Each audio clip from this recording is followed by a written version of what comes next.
हमें हमेशा से यमराज के गहरे रंग, बड़ी लाल आंखों, काली मूंछों और भैंस महिष पर सवार एक विकराल रूप के बारे में बताया गया है, जिसे देखकर लोगों के मन में भय पैदा होता है। लेकिन पौराणिक कथाओं के अनुसार यमराज का ये भयंकर रूप जन्म से नहीं था। कहा जाता है कि वे कभी अत्यंत सुंदर थे और अपनी सुंदरता पर उन्हें काफी अभिमान भी था, जिसके कारण स्वर्ग और पृथ्वी लोक की कई स्त्रियां उनकी ओर आकर्षित होती थीं। पर धीरे धीरे वे अपने कर्तव्यों को भूलकर अपने ही रूप को निहारने में समय बिताने लगे और इसका परिणाम ये हुआ कि धरती पर मृत्यु रुक गई और लोग स्वयं को अमर समझने लगे, जिससे परेशान होकर धरती माता ने भगवान शिव से मदद मांगी। तब शिव ने यमराज को सबक सिखाने के लिए उन्हें कैलाश पर्वत बुलाया और पास के एक तालाब से पानी लाने को कहा।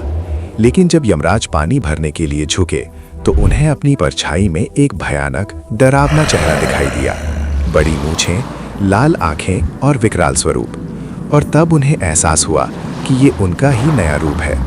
घबराकर वे शिव के पास पहुंचे, लेकिन तब तक शिव तपस्या में लीन हो चुके थे, जिसके बाद दुखी होकर यमराज ने भगवान विष्णु की कठोर तपस्या की और वर्षों बाद विष्णु के प्रकट होने पर उन्होंने अपना पुराना सुंदर रूप वापस मांगा।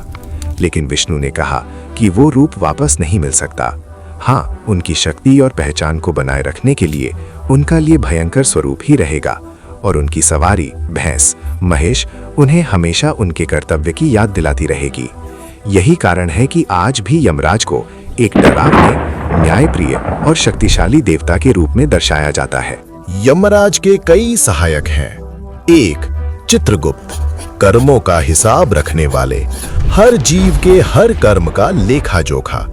2. यमदूत, 2 प्रकार के, दिव्य यमदूत, सुंदर, शांत, पुण्य आत्माओं को लेने आते हैं।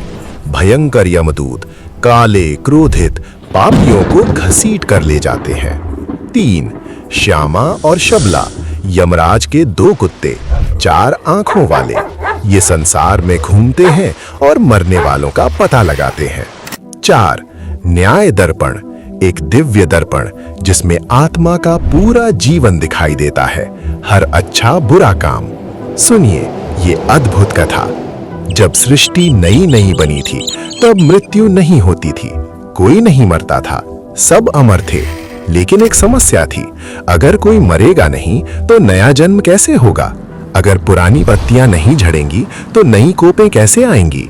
ब्रह्मा जी ने सोचा मृत्यु जरूरी है, लेकिन पहली मृत्यु कौन स्वीकार करेगा? तब यम ने कदम आगे बढ़ाया। उन्होंने कहा, मैं पहली मृत्यु स्वीकार करता हूँ। मैं मृत्यु लोक जाऊंगा। मैं अपनी देह त्यागूंगा ताकि जीवन मृत्यु का चक्र शुरू हो सके। सोचिए कितना बड़ा त्याग, कितनी बड़ी हिम्मत। यम धरती पर आए और उन्होंने पहली बार मृत्यु का अनुभव किया, इसलिए उन्हें यम कहते हैं। यम का मतलब होता है संयम। जिसने अपने प्राणों पर संयम किया, जिसने मृत्यु को स्वीकार किया। ब्रह्मा जी इतने प्रसन्न हुए कि उन्होंने यम को यमलोक का राजा बना दिया और उन्हें जिम्मेदारी दी हर प्राणी के कर्मों का हिसाब रखने की, न्याय करने की। यमराज बन गए धर्मराज। नचिकेता की कहानी।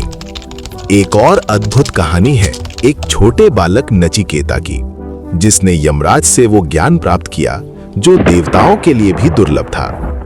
उसके पिता बाजश्रवा ने यज्ञ में दान तो किया, लेकिन कपट से कमजोर गायें दान कर दी, जिसे देखकर नचिकेता ने सत्य के लिए प्रश्न उठाया और क्रोध में पिता ने उसे यमराज को दान दे दिया।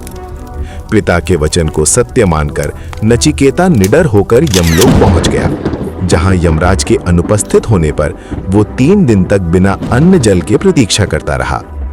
लौटकर जब यमराज ने ये देखा तो उन्होंने क्षमा स्वरूप उसे 3 वरदान दिए। पहले में नचिकेता ने अपने पिता का प्रेम मांगा, दूसरे में स्वर्ग प्राप्ति की अग्नि विद्या और तीसरे वरदान में उसने सबसे गहरा प्रश्न पूछा, मृत्यु के बाद क्या होता है?